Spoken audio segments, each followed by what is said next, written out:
Era domenica, a vire 3. Scendette a basso palazzo. Mezzavino non ci stava nessuno. Si sentiva solamente la cronaca della partita che scendeva in radietta a rete persiana. Stava così arrangiato che gli vicino al bidone una spazzatura e detto un cavolo forte una bottigliella. La bottigliella scomparette sotto il bidone.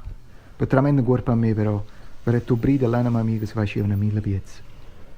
Roppa a bucca la capo in terra e faceva una corsa fino a fuori alla chiesa. Sentette con un manucchiarone che mi chiamava, che mi imitava, che mi tirava parte a soia. Riesci a virino, mi riceve questa voce. A così pigliai e piano piano si chiede il grano mezzo a nasconuta a rete cancellata.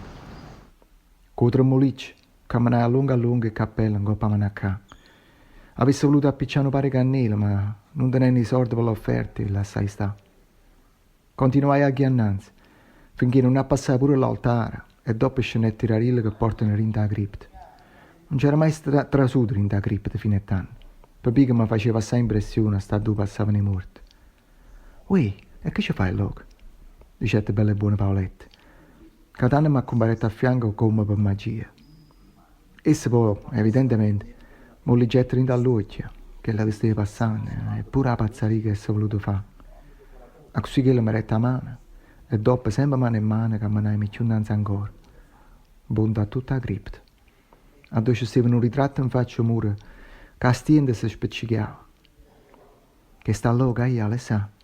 Saputai Paoletta, tutta entusiasmata essa. Che sta qua la Maronna della Sanità. A vedere com'è bella che la corona d'oro e la creatura insina. Paoletta poi mi contai che il ritratto in faccia muro teneva 2500 anni. E con un nome orione nostro celebrato che la femmina là, per dire che la Maronna sanava e dava conforto a chi ne aveva bisogno.